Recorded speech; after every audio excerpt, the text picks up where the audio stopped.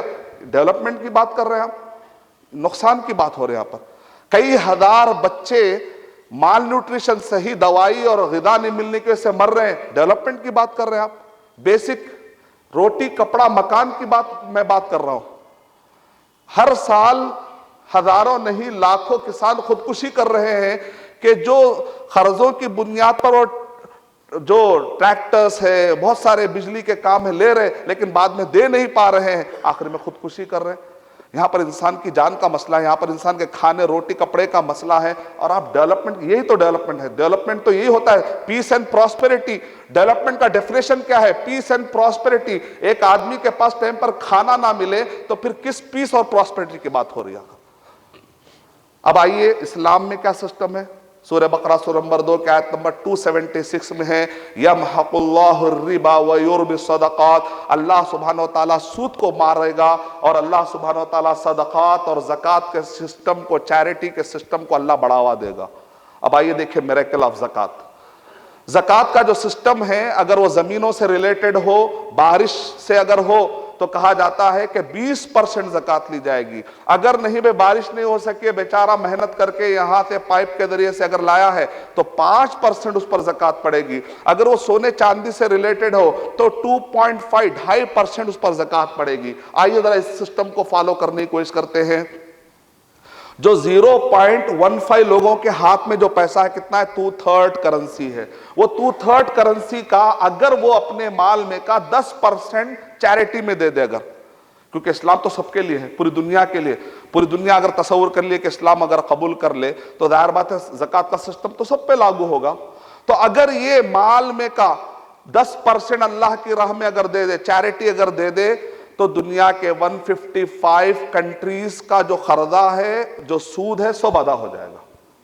Charity دے دے, general charity کی بات کریں گے.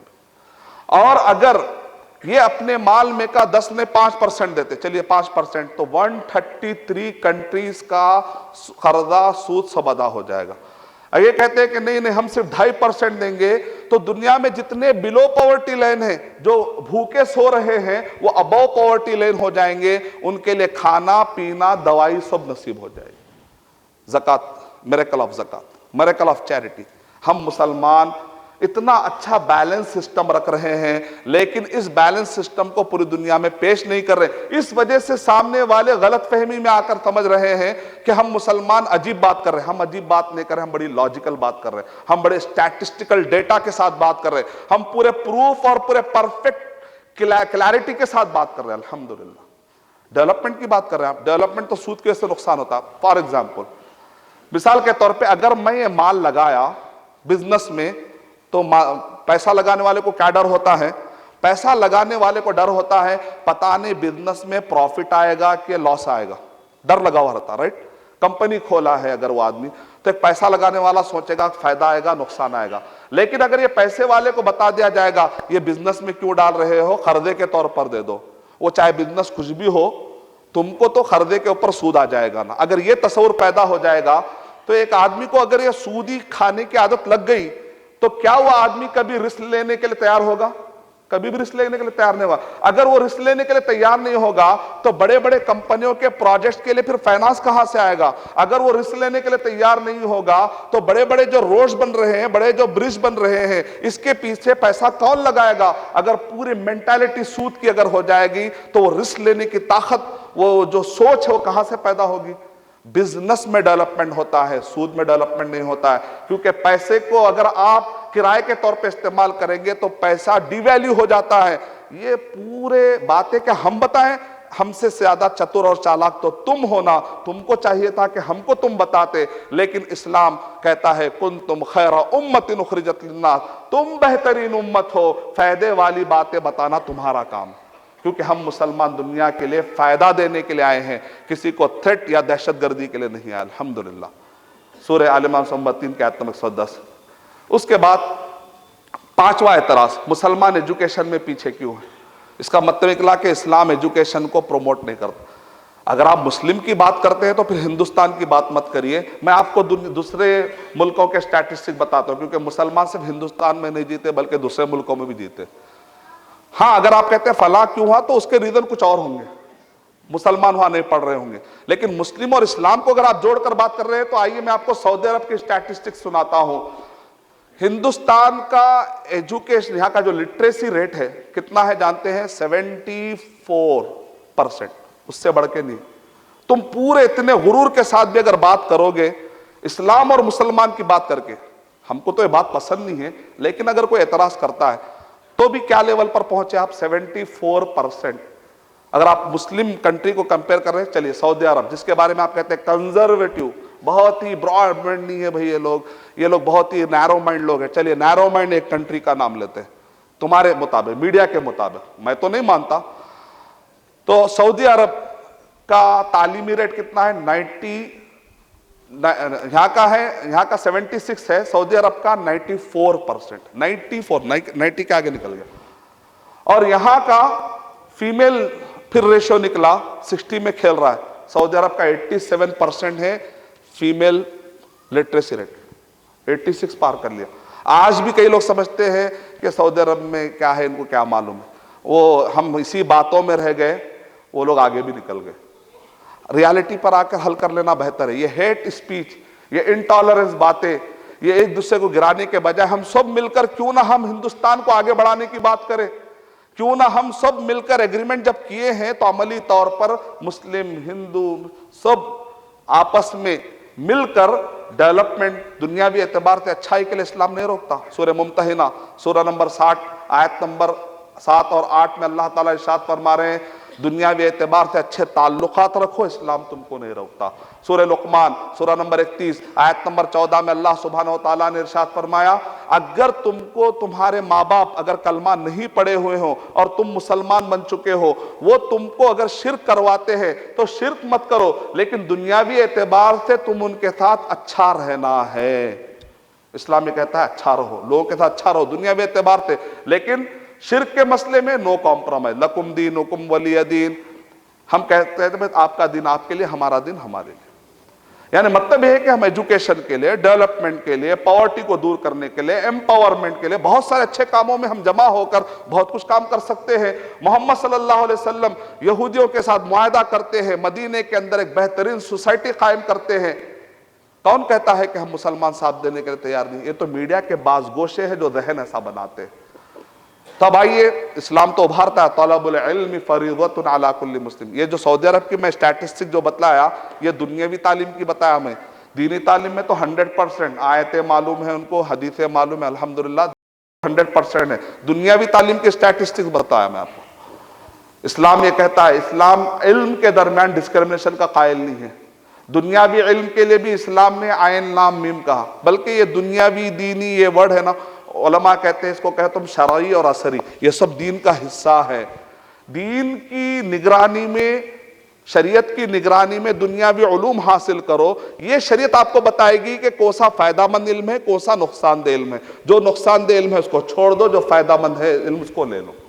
تو آپ کو شریعت ابھی رہنمائی کرے گی انشاءاللہ، گائیڈ کرے گی انشاءاللہ.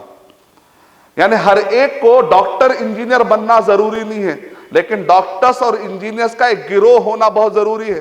شیخ بن باز رحمۃ اللہ علیہ کہہ رہے ہیں وقت کے حاکم کی ذمہ داری ہے کہ اگر وہ دیکھے کہ ڈاکٹرز اور انجینئر اتنے نہیں ہیں کہ جو کافی ہو جائیں، تو ایسے اوپر حاکم کے اوپر فرض ہے کہ اتنے ڈاکٹرز اور انجینئر پروفیشنل ہر فیلڈ کے جو پروفیشنل ہے وہ قائم کرنا ضروری ہے تاکہ اس فیلڈ میں وہ کام ہو سکے.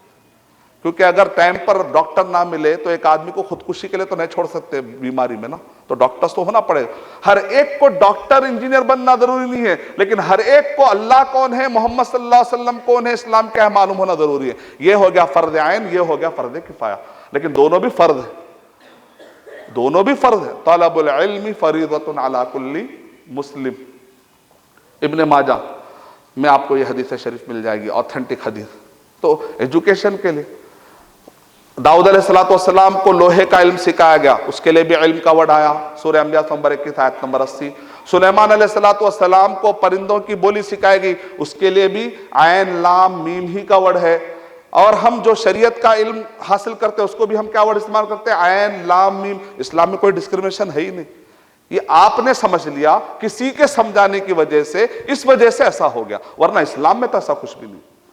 اسلام کو آپ ایز اٹ از اسلام کے حساب سے پڑھیے، قرآن صحیح حدیث کی روشنی میں پڑھیے. مسلم کو دیکھ کے اسلام کے بارے میں جج مت کریے، فالوورز کو دیکھ کر اسلام کے بارے میں جج مت کریے. تو یہ ہو گیا پانچواں. چھٹواں اعتراض، مسلمان ہندوستان کے لیے امن پسند نہیں بن سکتے، بلکہ ان کے اندر سے غداری کی بو آتی ہے. یہ مسلمان ہندوستان کے لیے ایک امن پسند شہری بن کے نہیں رہ سکتے، یہ بے چین نظر آتے ہیں یہاں پر پیدا ہو کر. بات ایسی نہیں ہے میرے بھائی. سر، ہم مسلمان کا عقیدہ ہے کہ ایمان کے 6 ارکان ہیں، اس میں سے ایک رکن ہے تقدیر پر ایمان لانا. اللہ نے میری تقدیر میں یہ بنایا کہ میں ہندوستان میں پیدا ہوں. اللہ نے میرے تقدیر میں یہ نہیں لکھا کہ میں سعودی عرب میں پیدا ہوں. اللہ نے اگر فیصلہ کیا میرے حق میں کہ میں ہندوستان میں پیدا ہوں، اس اللہ کے فیصلے کو میں ناراضگی سے کیسے استقبال کر سکتا ہوں؟ میں تو خوش ہوں اس فیصلے پر. آپ کیا کہتے ہیں؟ یہ تو میرا دین ہے، میرا دھرم ہے، یہ میرا ایمان ہے، یہ میرا عقیدہ ہے. میں اگر یہاں پیدا ہوتا ہوں تو اللہ کے اس فیصلے کو میں خوشی سے ماننے کے لیے ریڈی ہوں. کوئی پرابلم کی بات نہیں میرے لیے، کوئی کسی مسلمان کے لیے کوئی پرابلم کی بات. آپ ایسا سوچ لے رہے کیونکہ میڈیا کے بعد گوشوں نے ایسا بتلایا. جب یہاں پر انگریز ظلم کر رہے تھے تو سب سے پہلے اس انگریزوں کو بھگانا، یہاں سے ان کو نکالنا، ان کے ظلم کا خاتمہ کرنے کے بارے میں سب سے پہلے کس نے آواز اٹھائی؟ وہ کوئی سکھ نہیں تھا، وہ کوئی ہندو نہیں تھا، وہ کوئی کرسچن نہیں تھا، وہ شاہ عبد العزیز محدث دہلوی رحمت اللہ علیہ تھے، کہ جنہوں نے فتویٰ دیا، کہا کہ وقت آ گیا ہے کہ یہ ظالموں کو یہاں سے بھگایا جائے کیونکہ ہندوستان کے ناگرک پریشان ہو چکے. کس نے شروعات کی؟ وہ شروع کرنے کے کئی سالوں کے بعد تو 1947 کا سورج طلوع ہوا، اور اس کے بعد یہ سارے جو واقعات ہیں تو بات کے ہیں. لیکن جب بھی ضرورت پڑا اس چمن کو خون ہم نے دیا. جب بہار آتی ہے تو کہتے ہیں کہ اب تمہارا یہاں پر کوئی ذکر خیر نہیں. یہ تو بات صحیح نہیں. اس کا مطلب کہ آپ کو تاریخ پڑھنی چاہیے. آپ کو دور کی نہیں، کم سے کم 200 سال کی تاریخ پڑھنی چاہیے. کم سے کم گیٹ وے آف انڈیا پر جو مسلمانوں کے نام لکھے ہوئے نا، کم سے کم وہ پڑھ لینا چاہیے. کم سے کم تاریخ کے ان پنوں کا آپ کو مطالعہ کرنا چاہیے جس میں مسلمانوں کے قربانیوں کو بڑے ہی پیارے انداز میں نہ صرف مسلمان بلکہ غیر مسلموں نے لکھا ہے. اگر یہ بات ہو جائے تو آپ کے ذہن سے شبہ چلا جائے گا، کیونکہ ہمیں حکم دیا گیا سورہ مائدہ نمبر 5 کی آیت نمبر 1 میں، یا ایھا الذین آمنوا اوفوا بالعقود، اے وہ لوگوں جو ایمان لائے ہو ایگریمنٹس کو پورا کرو. کس نے حکم دیا؟ اللہ نے حکم دیا. تو ہم ہندوستان میں رہتے ہیں تو یہ ایگریمنٹ کو پورا کرنا آپ کی وجہ سے، میری وجہ سے نہیں کر رہا ہوں، میرا اللہ تعالیٰ کا حکم ہے. اللہ کا حکم کو ہم سب سے سارے حکموں سے زیادہ احترام کرتے ہیں، اس وجہ سے ہم عقیدے کے طور پر مانتے ہیں کہ ایگریمنٹ کا خیال کرنا چاہیے. ہمارے نبی وہ تھے صلی اللہ علیہ وسلم، غیر مسلم جب صلح حدیبیہ میں انہوں نے جو ایگریمنٹ کیا نا، تو محمد صلی اللہ علیہ وسلم کو ایسے زبردست کر کے غلط طریقے سے کئی ایسا ظلم کیا انہوں نے، غلط چیزیں، ایسی چیزیں جو نبی صلی اللہ علیہ وسلم کو تکلیف دیتی تھی، شریعت کے سے نہیں ٹکرا رہی تھی لیکن نبی کو تکلیف دے رہی تھی، پھر بھی نبی صلی اللہ علیہ وسلم نے اپنی تکلیف گوارا کی، ایگریمنٹ کیا. پورے موقع پہ نبی صلی اللہ علیہ وسلم نے ایگریمنٹ کو نہیں توڑا. سامنے والے کفار قریش نے ایگریمنٹ توڑا، نبی صلی اللہ علیہ وسلم نے کبھی بھی ایگریمنٹ نہیں توڑا. ہم ان ویسے نبی صلی اللہ علیہ وسلم کے امتی ہیں، ہم بھی ایگریمنٹ کا قدر کرنا جانتے ہیں. بلکہ ہم یہ عقیدہ رکھتے ہیں کہ جس نے کسی بھی ایگریمنٹ کیے ہوئے ایک معصوم کو مار دیا وہ جنت کی خوشبو تک بھی نہیں سونگے گا. جو قوم یہ عقیدہ رکھنے والی ہو وہ قوم ہندوستان کے معصوموں پہ اتیاچار کیسے کر سکتی ہے؟ اسلام کو پڑھیے، اسلام کو صحیح طریقے سے سمجھیں گے تو انشاءاللہ سارے ڈاؤٹس ختم ہو جائیں گے. اس کے بعد 7واں اعتراض، جو سلاٹرنگ سسٹم ہے، ویسٹ میں رہنے والے بڑے بڑے سائنٹسٹ اور مہا ودیان رکھنے والے لوگوں نے اس کو بڑے ہی کئی سالوں کے ریسرچ کے بعد یہ سلاٹرنگ سسٹم بنایا ہے. آپ مسلمان وہ کلاسیکل میتھڈ اپنا رہے ہیں، مذہب ریلیجن کہہ کر چھوڑ دو اس کو، لے لو وہ بڑا ہائیجینک انداز ہے، وہ بہت ہی سائنٹیفک ہے، وہ بہت ہی لاجیکل ہے. آئیے دیکھتے ہیں کہ کتنا لاجیکل اور کتنا سائنٹیفک ہے. جارڈن میں ایک ریسرچ ہوا، اور یہ ایسا ریسرچ ہے کہ جارڈن میں آپ بھی کر سکتے ہیں. ای سی جی ای جی جس کے پاس بھی رہا وہ کر لے سکتا ہے. ای سی جی اور ای جی کا مطلب ہوتا ہے کہ الیکٹرو سائفلوگراف یا اور ایک ہوتا ہے ای سی جی الیکٹرو کارڈیوگراف. یہ دو بڑے بڑے ایک سسٹم ہیں جس کے ذریعے سے آپ نے دیکھا ہوگا کہ بہت سارے مریضوں کا کہ حالات معلوم کرتے ہیں کہ کیا لیول کا مریض ہے. دو جانوروں کو ذبح کیا گیا. ایک جانور کو اسلامی طریقے سے ذبح کیا گیا, دوسرے جانور کو ویسٹرن طریقے سے ذبح کیا گیا. اب اس کے بعد جب گراف آئے تو سب حیرت میں رہ گئے. گراف میں یہ بتایا گیا کہ مسلمان نے جو طریقے سے ذبح کیا تھا کہ وہاں پر جب ذبح ہو رہا تھا اس ذبح کے 3 سیکنڈ میں یہ رپورٹ آئی, 3 سیکنڈ میں رپورٹ آئی کہ جو پین تھا وہ 0 لیول تھا. درد نہیں ہوا برابر, مطلب اتنا نہیں ہوا کہ جس کو مشین کیچ کر سکے, اتنا نہیں ہوا کہ جس کو مشین کیچ کر سکے, اتنے لیول کا. اور اس کے 3 سیکنڈ کے بعد پھر بعد میں رپورٹ آئی, اس میں یہ بتایا گیا کہ بہت ہی ڈیپ سلیپ میں جا چکا تھا جانور. اس کے بعد کے 3 سیکنڈ میں بتایا گیا کہ ہارٹ بیٹ ابھی بھی جاری تھی, جس کا فائدہ یہ ہوا کہ جتنا خون تھا وہ نکلنا شروع ہو گیا باہر, صاف ہونا شروع ہو گیا. اب آئیے دوسری سائڈ میں کیا ہوا کہ پہلے جانور کو خطرناک طریقے سے شاک دیا جاتا ہے, اس کے بعد اس کو ذبح کیا جاتا ہے. آئیے اس سسٹم میں کیا ہوتا ہے, جیسے ہی جانور کو شاک دیا گیا تو جو پین کا لیول تھا وہ بہت ہائی گراف بتایا اس کے اندر. کیوں؟ اس لیے کہ مسلمان جب ذبح کرتے ہیں نا تو یہ شہرک کٹ جاتی ہے اور دل سے یہ دماغ کا تعلق ختم ہو جاتا ہے, جو کہ اصل میں درد کے شعور کا ذمہ داری جو ہوتی ہے دونوں کے کنیکشن سے ہوتی ہے. تو پہلے مسلمان اس کو ختم کر دیتے, کاٹ دیتے ہیں. یہاں پر چونکہ شاک مارا جا رہا تھا تو جس وقت پر اس کو شاک مارا جا رہا تھا تو اس وقت پر یہ رگ کی وجہ سے دل کا اور یہ دماغ کا تعلق جڑا ہوا تھا, جس کی وجہ سے اس کو بہت زیادہ تکلیف ہوئی. پہلا پوائنٹ. سیکنڈ پوائنٹ یہ ہے کہ اس کے بعد اس کو ذبح کیا گیا. جب ذبح کیا گیا تو اس کے بعد کے 3 سیکنڈ کے بعد بتایا گیا کہ بہت جلد اس کی ہارٹ بیٹ ختم ہو گئی, جس کی وجہ سے یہ ہے کہ خون پورا نہیں نکل سکا, کیونکہ شاک کی وجہ سے وہ اچانک شاک جب اس کو لگا تو مر گیا, تو اس کی ہارٹ بیٹ بھی رک گئی, کیونکہ شاک کی وجہ سے ہارٹ بیٹ بھی جلدی رک گئی.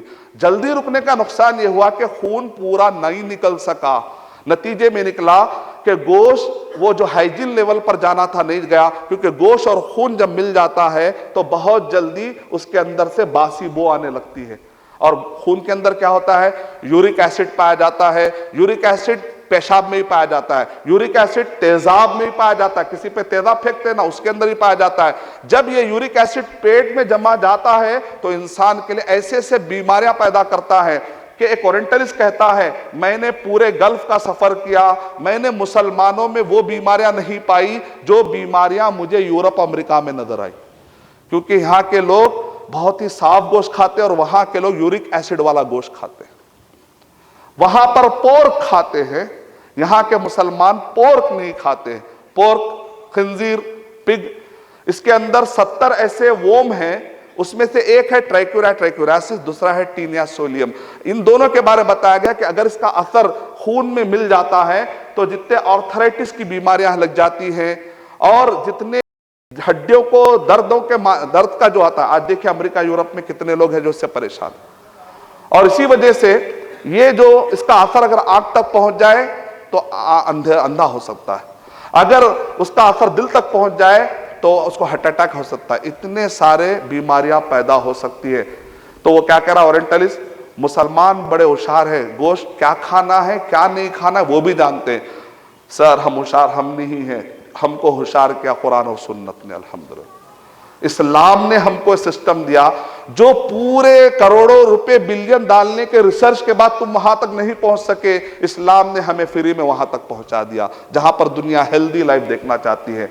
Good food good life, healthy food healthy life, وہ ہے اسلام الحمدللہ. اور جہاں تک گائے کا مسئلہ ہے, ہم مسلمان, دیکھیں میں اسٹیٹمنٹ دے رہا ہوں, ہم مسلمان گائے کھائے بغیر بھی ایک اچھے مسلمان بن کے رہ سکتے ہیں. حلال کا مطلب فرض نہیں ہے. کچھ لوگ یہ سمجھتے ہیں, مسلمان کہتے ہیں گائے حلال ہے, گائے کا گوشت کھانا. حلال کا مطلب فرض نہیں ہے سر, حلال کا مطلب ہے پرمیشن. نہیں آپ لوگ اس لیے کھاتے ہیں تاکہ ہمارا دل جلائیں، ہم آپ کا دل نہیں جلاتے۔ ہندوستان میں آنے سے پہلے ہی قرآن مجید جب نازل ہوا نا، تبھی ہم کو حلال کا پرمیشن دیا گیا۔ ہندوستان میں آنے کے بعد مسلمانوں نے اس کو حلال نہیں سمجھا، پہلے ہی حلال سمجھتے تھے۔ لیکن ہمارے گوشت کھانے کی وجہ سے اگر ہندوستان کے اندر فساد کا ماحول بن سکتا ہے، ہم اپنے گوشت کی قربانی دینے تیار ہیں، لیکن ہندوستان میں دہشت گردی کو اور فساد کو پسند نہیں کریں گے۔ یہ بھی ہمارا عہد۔ کس نے سکھایا ہم کو؟ اسلام نے سکھایا۔ ہم گوشت کھائے بغیر بھی ایک اچھے ناگرک بن کے رہ سکتے ہیں، ہم گوشت کھائے بغیر بھی ایک پکے مسلمان بن کے رہ سکتے ہیں۔ ہم گوشت نہیں کھانے کی وجہ سے ہمارے ایمان میں کچھ فرق آتا نہیں ہے۔ ہمارا ایمان کا تعلق قرآن و صحیح حدیث سے ہے۔ گوشت تو ایک حلال چیز ہونے کی وجہ سے کھاتے ہیں۔ اگر آپ کو اس سے تکلیف ہوتی ہے تو ہمارے پاس بکرا ہے، ہمارے پاس بہت سارے مرغی ہے، بہت سارے چیزیں ہیں، ہم یہ سب کھائے بغیر بھی، ترکاری کھا کے بھی ہم اچھے مسلمان رہ سکتے ہیں۔ کوئی پرابلم کی بات نہیں، پریشان ہونے کی ضرورت نہیں۔ ہم نفرت بھرے سوالات کے پیار بھرے جوابات دینے آئے انشاءاللہ۔ اس کے بعد الکوہل، کیوں مسلمان دنیا کا جو کلچر ہے اس کو اڈاپٹ کیوں نہیں کر لیتے؟ الکوہل آج کے کلچرل ہے، ایک سوشل لیول پر گیدرنگ کا ایک حصہ ہے، تو صاحب اس کے پیچھے بھی بڑا نقصان ہے۔ ہم آپ کو نقصان میں دیکھ نہیں سکتے نا، تو اس وجہ سے ہم شراب بھی نہ ہم پی سکتے ہیں نہ آپ کو پینے دیں گے۔ ارے بھائی آپ کو بھی نہیں، ہم زبردستی تو نہیں کر سکتے، لیکن ہم کوشش کریں گے کہ آپ بھی نہ پیے۔ کیوں؟ اس لیے کہ انسان کے دماغ میں ایک ہوتا ہے انہیبیٹری سسٹم۔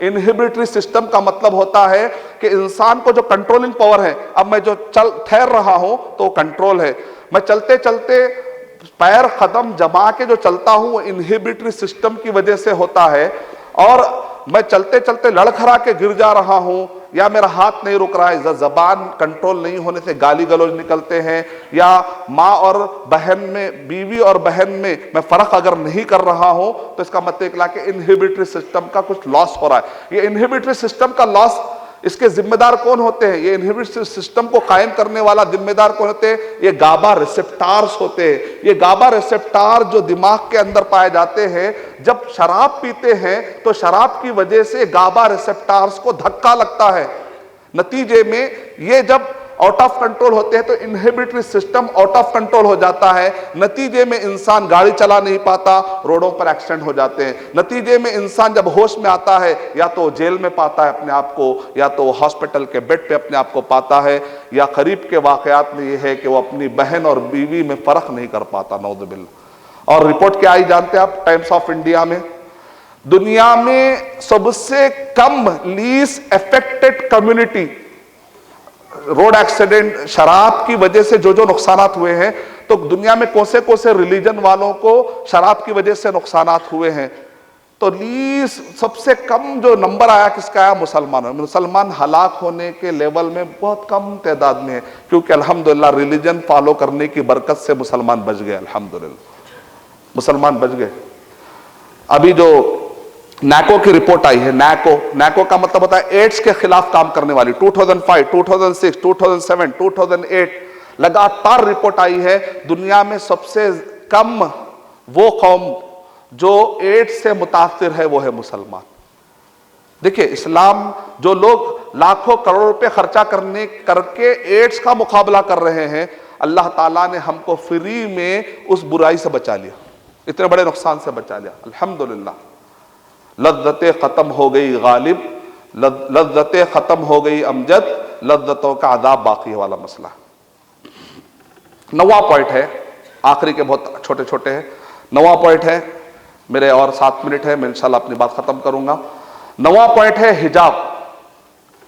حجاب کی وجہ سے دنیا میں لوگوں کو پرابلم ہوتا ہے، کلچرل ڈسکرمنیشن پیدا ہو رہا ہے، اور عورتوں کو ظلم کے جیسا لگ رہا ہے۔ جب اس سے پوچھا گیا کیوں تم بیان کر رہے ہو فرانس کے اندر، تو اس نے کہا میں عورتوں کے حقوق دلانے کی بات کر رہا ہوں، اور عورتوں پر جو ظلم ہو رہا ہے اس ظلم کے خاتمے کے لیے میں نے بنایا۔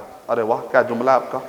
اور بہت سارے ہماری بہنیں جو حجاب کا سسٹم فالو کر رہی ہیں، ان کے لیے خوشخبری یہ ہے کہ یہ جو سسٹم آپ کو لگایا گیا اسلام میں کہ حجاب کا سسٹم فالو کرو، تم جب باہر نکلو سفر کرو تو تمہارے ساتھ محرم ہونا چاہیے، یہ ستانے کے لیے نہیں ہے بلکہ یہ سمبل آف سیکیورٹی ہے، یہ آپ کی سیکیورٹی کے لیے، یہ آپ کی حفاظت کے لیے ہے، ستانے کے لیے نہیں ہے۔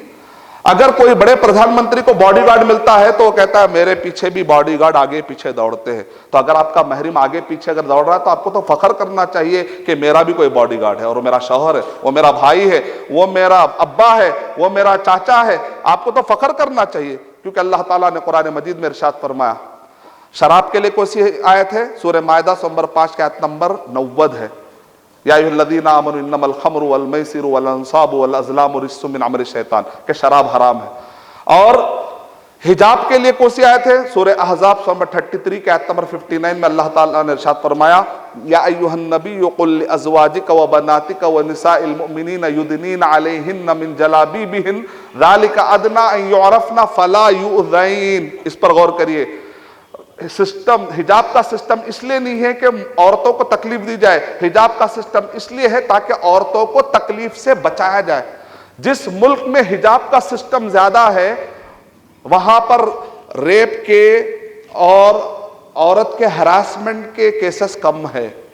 جس ملک میں حجاب کا سسٹم نہیں ہے وہاں پر عورت کے ریپ کے اور ہراسمنٹ کے کیسز زیادہ ہے. ٹائمز آف انڈیا 2014 کی رپورٹ بتلا رہی ہے کہ ہندوستان میں ہر آدھے گھنٹے میں ایک ریپ کا واقعہ ہو رہا ہے. ریپ, ہراسمنٹ نہیں, ریپ کا واقعہ ہو رہا ہے. اگر ہم مسلمان کہتے ہیں کہ ہندوستان میں حجاب کا سسٹم اچھا ہونا چاہیے تو ہم یہاں کے عورتوں کے, یہاں کے جو استری ہے, یہاں کی جو خواتین ہیں, عورتیں ہیں, ان کے احترام کی بات کر رہے ہیں, ان کے سیکیورٹی کی بات کر رہے ہیں, تاکہ نربھیا جیسے ایکٹ کے بعد لاکھوں کروڑ روپے ہمیں استعمال کرنے کی ضرورت نہ پڑے. بغیر استعمال کے فری کا ایک فارمولا دینا چاہتے ہیں. اس سے بڑھ کے ہمارے کوئی مقصد نہیں ہے کہ کسی کو تکلیف دے. اور جہاں کہیں پر بھی ہمارے خواتین کو فرانس کے اندر کیا کیے, چہرے کا پردہ نہیں لگانا چاہیے. ایک ذہین عورت تھی, اس نے کیا کیا, میڈیکل ماسک لگا لیا گرین. اب بولے اب کیا کرتے, شوہر بھی لگا لیا, اب کیا بولتے, مطلب شوہر مجھے بیماری الرجک ہے, کچھ لوگوں سے ہمیں الرجک ہے, جو گھور کے دیکھتے نا ان سے بھی الرجک ہے. الحمدللہ کوئی مسئلہ نہیں. وَمَكَرُوا وَمَكَرَ اللَّهُ وَاللَّهُ خَيْرُ الْمَاكِرِينَ. آخری سوال کا جواب یہ ہے کہ آپ مسلمان انٹرفیئر کیوں کرتے ہیں, دوسروں انٹرفیئرنس کیوں ہے آپ کے پاس, کیوں لوگوں کی زندگیوں میں خلل ڈالتے ہیں, کیوں جا کر اسلام کی دعوت دینے کی کوشش کرتے ہیں. یہ گھر واپسی کے ضمن میں آپ کو سمجھا رہا ہوں, کیوں جا کر آپ لوگوں کو کیوں بتلاتے ہیں. اس کی وجہ یہ ہے کہ انڈیا کا کانسٹیٹیوشن آرٹیکل نمبر 25A ہم کو یہ اجازت دیتا ہے کہ ہم کسی کو بھی اسلام بتا سکتے ہیں, اپنا ریلیجن فالو کر سکتے ہیں, لیکن کسی پر زبردستی نہیں کر سکتے. یہ رول ہم کو 1400 سال پہلے محمد صلی اللہ علیہ وسلم نے بتایا. سورہ بقرہ سورہ نمبر 2 کے آیت نمبر 256 میں لا اکراہ فی الدین, زبردستی کر کے کلمہ پڑھانا جائز نہیں. ہم کیسے پڑھائیں گے, قرآن کے خلاف کیسے جائیں گے, الٹا ہمیں گناہ ملے گا نا. تو ہم تو قرآن کے خلاف بھی نہیں جائیں گے. ہم تو قرآن مجید میں کہا گیا ایگریمنٹ کو فالو کرو, ہم لا آف دی لینڈ کے خلاف بھی نہیں جائیں گے, کسی پر زبردستی نہیں کرتے. لیکن کوئی اگر پوچھتا ہے, اگر کوئی ہمیں موقع دیتا ہے تو ہم اسے سمجھاتے ہیں. اچھا بھائی کیوں سمجھاتے کیوں ہیں, اس کو اپنا کام کرنے دو نا. تو نہیں, مسلمان سیلفش نہیں ہو سکتا. اگر میں یہ کہہ رہا ہوں کہ اسلام فالو کرنے کی وجہ سے مجھے جنت ملے گی, مرنے کے بعد کی زندگی میں مجھے سورگ ملے گا, تو میں سیلفش کیسے بن سکتا ہوں سر. میں اپنے ایک ہندو اور کرسچن ایک سکھ بھائی کو جہنم میں جاتے کیسے دیکھ سکتا ہوں, میں سیلفش نہیں ہو سکتا. تو مجھے یہ جذبہ آتا ہے. سورہ آل عمران سورہ نمبر 3 کے آیت نمبر 85 میں اللہ نے کہا وَمَن يَبْتَغِ غَيْرَ الْإِسْلَامِ دِينًا فَلَن يُقْبَلَ مِنْهُ, کہ اسلام کو چھوڑ کر کوئی اور ریلیجن لے کر آؤ گے تو قیامت کے دن اللہ سبحانہ وتعالیٰ اس کو ایکسیپٹ کرنے والے نہیں ہیں. یہ آیت پڑھنے کے بعد میں کیسے سیلفش بن سکتا ہوں کہ میں یہ معلومات صرف اپنے پاس رکھوں, اس لیے میں اپنے غیر مسلم بھائی کو بتاتا ہوں اس جذبے کے ساتھ تاکہ وہ بھی جہنم سے بچ جائے. میں زبردستی نہیں کروں گا, لیکن اگر وہ نہیں مانتا ہے تو چھوڑ دوں گا, زبردستی نہیں, لیکن کوشش تو کروں گا جہنم سے بچانے کی, کیونکہ میں ایک اچھا انسان بننا چاہتا ہوں. آج تک جتنے بھی غیر مسلم سے میں نے بات کیا ہے, بلیو کیجئے ایک غیر مسلم نے بھی مجھ سے نہیں کہا مائنڈ یور بزنس نہیں کہا, بلکہ اس نے کہا کتنے اچھے انسان ہیں آپ, واقعی آپ سیلفش بننا نہیں چاہ رہے اس لیے آپ نے مجھے بتایا. میں نے کہا دیکھو میں سیلفش بننا نہیں چاہ رہا تھا, اس وجہ سے میں نے آپ کو بتایا. اتنا خوش ہوا, مٹھائی کا ڈبہ گفٹ کیا اس نے. آج تک میں کب سے 96 دسمبر سے میں کام کر رہا ہوں الحمدللہ. 96 دسمبر کے آخری تاریخوں سے میں دعوت کا کام شروع کیا. آج کیا ہو گیا؟ 2016 آ گیا. آج تک بھی کسی غیر مسلم نے مجھ سے نہیں کہا مائنڈ یور بزنس، نہیں، بلکہ اس نے میری عزت کی. اس نے کہا آپ کتنے اچھے انسان ہیں کہ آپ اچھی چیز جان کر مجھے بھی بتا رہے، کیونکہ میں بات ہی شروع کرتے ہوئے کہتا ہوں کہ بھائی میں سیلفش بننا نہیں چاہتا تھا، اس وجہ سے بتا رہا ہوں. کیا آپ سننے تیار ہے؟ کیا ریڈی ہے؟ ہاں ہے. اس کے بعد میں بات کرتا ہوں. جب وہ آدمی تکلیف فیل کر رہا میں چھوڑ دیتا ہوں بات. مجھے زبردستی کرنے کی اسلام میں اجازت نہیں ہے. پھر آخری وہ سوال کا بھی جواب دیتے چلے جاؤ. پھر نوجوان اگر مندر کو صاف کر رہے ہیں تو آپ کے علماء کیوں روک رہے ہیں؟ تو سر، اگر کوئی شراب کی شیشی لیا ہے اور مجھ سے کہہ رہا ہے کہ ذرا گلاس میں شراب ڈال کر دو، اگر کوئی زہر کی شیشی لے کر مجھ سے کہہ رہا ہے کہ زہر کی شیشی کو تم میرے گلاس میں ڈال کر دو، اور میں جا کے اس کی گلاس اچھی صاف کر کے لا کے اس کو زہر میں ڈال کے اگر میں دے رہا ہوں تو اچھا انسان ہوں کیا؟ اچھا انسان ہوں بھائی، اچھا انسان ہوں. کسی کو زہر دے رہا ہوں میں گلاس صاف کر کے. ہم مسلمان یہ عقیدہ رکھتے ہیں کہ شرک اور کفر زہر سے بھی خطرناک ہے، کیونکہ آنے والی زندگی میں اس کو نجات نہیں ملے گی، اس کو سورگ نہیں ملے گا، اس کو نجات نہیں ملے گی. ایک مسلمان یہ جانتے ہو ڈبل سٹینڈرڈ نہیں ہو سکتا نا سر. تو اس وجہ سے ہم دنیاوی اعتبار سے اس کا گھر بنانے ریڈی ہے. اگر وہ کہیں پر گر رہا ہو تو اس کو خون دینے، اپنا خون دے دیں گے ہم، اپنا پیسہ مال دولت دیں گے اس کی صحت کے لیے، اس کی جان کے لیے. اس کے گھر میں اگر تکلیف ہے تو ہم جا کر راشن ڈالیں گے. ایک نان مسلم کے گھر کو اگر گر رہا ہے تو اس کی دیوار کو اگر کوئی بنانے والے ملے تو ہم جا کر بنائیں گے. لیکن ہم اس کو شرک والے کام میں ساتھ نہیں دے سکتے، کیونکہ دنیائی معاملات میں تو ہم مدد کر سکتے ہیں، دین کے معاملے میں ہم ڈبل سٹینڈرڈ نہیں بن سکتے. لکم دینکم ولی دین. بہرحال چند سوالات کے جوابات تھے. میں اللہ تعالیٰ سے دعا کرتا ہوں کہ اللہ سبحانہ و تعالیٰ مجھے اور آپ سب کو قرآن اور صحیح حدیث کو پہلے خود پڑھنے والا بنائے انشاءاللہ، اور میڈیا پر اپنا پیسہ خرچ کر کے میڈیا کے بعض گوشے جو اسلام پر اعتراضات کر رہے ہیں اس کے ایفیکٹو طریقے سے جوابات دینے کی توفیق عطا فرمائے. آمین وآخر دعوانا.